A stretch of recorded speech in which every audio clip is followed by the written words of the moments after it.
So, tell me what qualifies you for this position.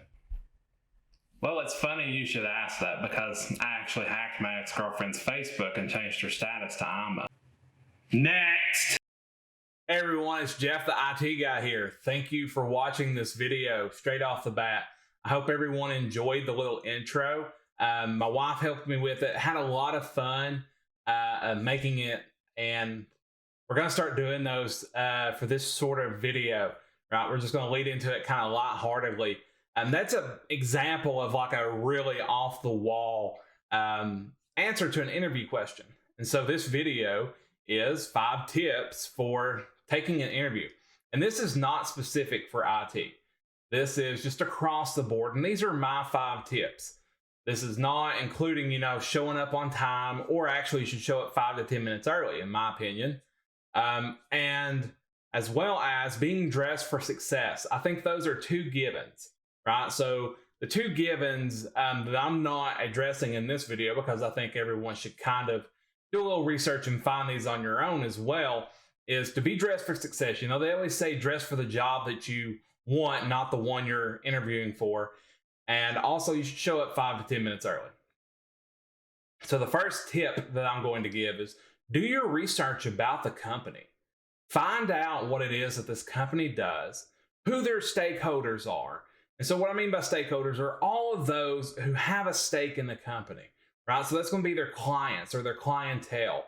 It could also be their leadership or anyone out in the community, right? If they do public service. So find out who their stakeholders are. Find out what it is exactly that this company does that you're applying for. It's going to allow you to better be prepared for your interview, because they're probably going to ask you a question of, why do you want to work for such and so company? Why is it that we should hire you? Or what is it that you like about this company? Right? So you should do your research about that company. So for example, if you're going to go apply for a software development firm in the city that you live in, you should understand what is exactly that this company does. So are they a service company? Do they provide services? If so, find out maybe who some of their clientele are. Find out what tech stack they use. If it's a technology company, you want to do your research, right? It shows that you've taken initiative and that you were prepared for this interview. My second tip is to be confident, but not cocky. And what I mean by this is you want to be confident in your skills. You want to show that you have the self-confidence that you are the right choice for this position. But you also don't want to come off as a know-it-all or the smartest person in the room. You really, really, really don't want to do that, because that's going to be a complete turnoff and you're going to get passed over. But at the same time, you need to have confidence in your skills and your experiences and be able to convey that to your interviewers. Thirdly, be personable. And what I mean by this is have a firm handshake, speak clearly, and at the same time, be a little bit outgoing. This can be a little bit difficult for people in technology. We have a stereotype being introverts, and sometimes it's hard for us to be personable. But you should go into this interview being personable, have a smile, and treat it almost like a conversation. Because the truth about it is if it's you who has the same experience as someone else, but you're personable and the other person isn't, if you look at the experience, the education, everything, the personable person will more than likely get the job almost all the time. And the reason for that is because people don't want to work with someone that's not fun to work with, right? They don't want to hire someone who's going to be a problem or a headache for them. And so you need to be personable. Fourthly, don't be afraid to say, I don't know, right? Everybody thinks that if you don't have the right answer or the answer that the interviewers are looking for, that you're automatically disqualified. And that's not necessarily true. You should be able to say, I don't know, however, follow it up with, but it is something that I can learn, or it is something that I can find the answer to. And so by saying, I don't know, it means that you have the self-awareness to know what your strengths are and what your weaknesses are. And so, for example, a company that I interviewed for, they wanted us to fill out a SWOT analysis. And a SWOT is strengths, weaknesses, opportunities, and threats. And we had to fill these out about ourselves. And this was part of the interview process. And so by being able to say, I don't know, you understand what your strengths and weaknesses are, and you're able to convey them. This is really going to help you in your interview. And lastly, prepared with a pen, paper, and a portfolio.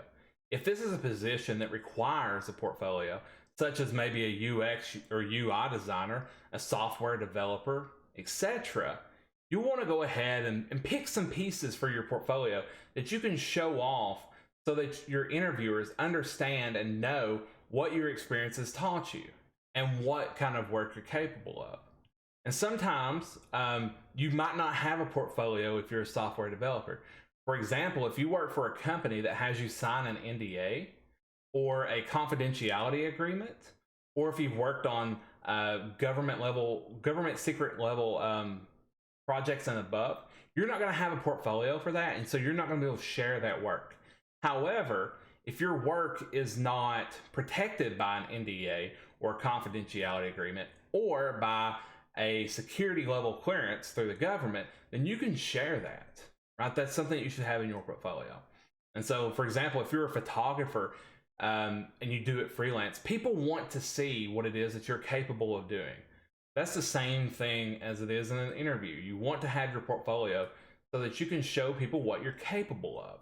At the same time, you want to have pen and paper so that you can write down any answers to any questions so that you can take notes in an interview, right? By taking notes, it's something that you can take home, and you'll be able to make your decision if they do offer you a job, right? So if they offer you a job and you've written down everything that you thought was pertinent, you'll be able to make a better decision about that.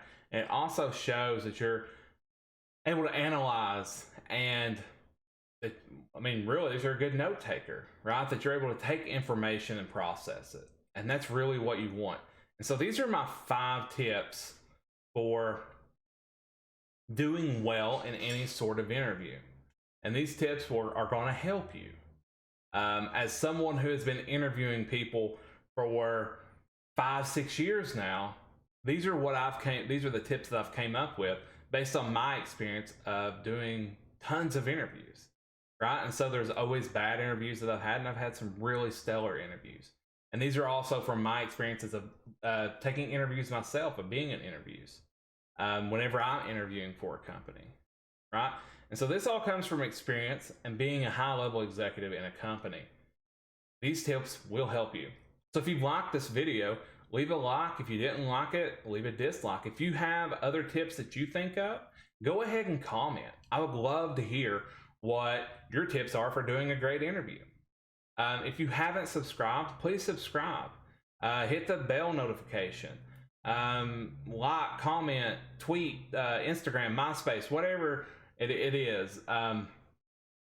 Share this video with your friends if you know that they're interviewing, right? And so if this helps you, please leave a comment as well and let me know if this has helped you in an interview.